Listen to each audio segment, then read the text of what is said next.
You know, with the possibility of Joe Biden and Kamala Harris potentially taking over the White House, many people are asking, what now? And what do I wear in preparation for 2021? Well, that's what I'm here for. And I'm going to give you a few tips on how to dress to impress the new communists that are about to take over the White House and the executive branch. The most important aspect of dressing to impress a communist, whether you're in Austin, DC, or wherever you may find one, is to remember that layers are essential. You'll want a comfortable pair of socks, some tidy whities, and a t-shirt, but I'm going to leave that part up to you. Perhaps the most important aspect of dressing, although, is to find something, find yourself a good set of urban camouflage. And nothing says, come and take it, don't tread on me, and sic semper tyrannis, like a good set of red, white, and blue urban camouflage. Once you've got your nice urban camouflage, you're going to make sure that you prepare for the boogaloo with a nice overcoat. And so what I've got here is I've got a couple of different options for an overcoat when you're preparing for the boogaloo, starting from your basic low-end overcoat to your more high-end formal wear. Okay, so this is a concealable body armor. It's a 3A level body armor, so it's good for even stab proof. This is mostly concealable, but you can also wear it on the outside. It's very soft armor, and it's good up to about a 357. And then depending on, that might not be enough. That might not be enough for you. Now you can put plates in this. There are slots for plates, but then you can go over to the Condor, and Condor's got a great plate carrier group here it's got webbing on here so that you can add your magazines, your pouches, your radios, your anti-Antifa patches, which is always important, and you can easily put your level 2 armor here. Now, this is a one step up. I'm sorry, not your level 2, your level 4 armor. It doesn't have any side protection though. That's the this is for maybe a night out, a quick night out when maybe you're only expecting a few communists. Maybe the boogaloo isn't fully prepared yet and ready to go off.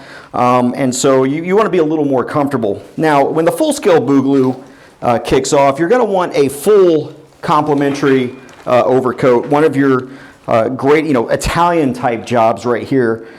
This one obviously takes your plates as well. Don't forget, you've got to have your patches, your magazines, your radio, your seatbelt cutter, because if you're going to pull somebody out of the car, anytime you're going to have to pull Antifa out of their mom's car, you're going to want to cut that seatbelt off. But this also allows for side plates right here. So this will cover your side and your front, and this will take care of your formal wear for the boogaloo. Once you've got your formal wear, you're going to want to pick out some accessories. And so that's the next thing we're going to look at is your accessories. Okay. All right, so once you've got your formal wear out there, you're going to want to look at your accessories. Some people wear ties. Some people put on beanies or hats or other, gloves and things like that, and maybe have a handkerchief in the pocket. But what we're going to do is we're talking about accessories for the boogaloo. So I've got down here, I've got a few different options for accessories that you're going to want, that every patriot is going to want in preparation for the boogaloo. The first one here is your standard AR pistol.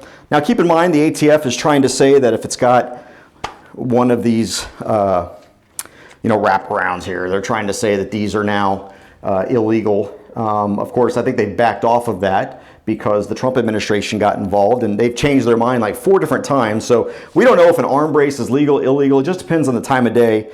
But either way, it's unconstitutional, whatever they say. But as of right now, these are perfectly legal still because the ATF has backed off.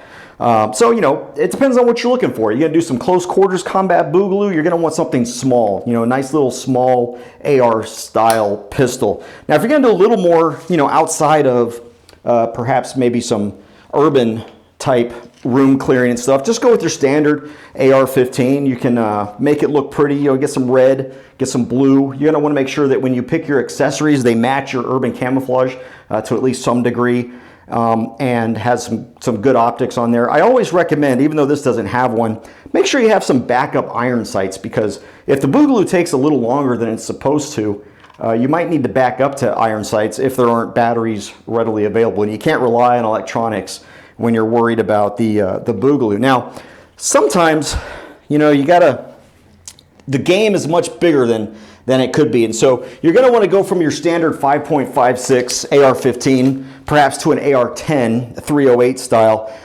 Maybe your game is a little bit further out than you're anticipating, and so you'll want to go with something a little bit heavier, a little sturdier, or maybe you're on the sniper team of the Boogaloo. That's what your AR-10 comes in to play, or right here. So again, you've got your blue, which matches your urban camouflage, so you can blend in. And now you are ready. Once you've picked out your accessories, you've picked out your overcoat, and you've picked out your urban camouflage, you, my friend, are a patriot ready for the Boogaloo.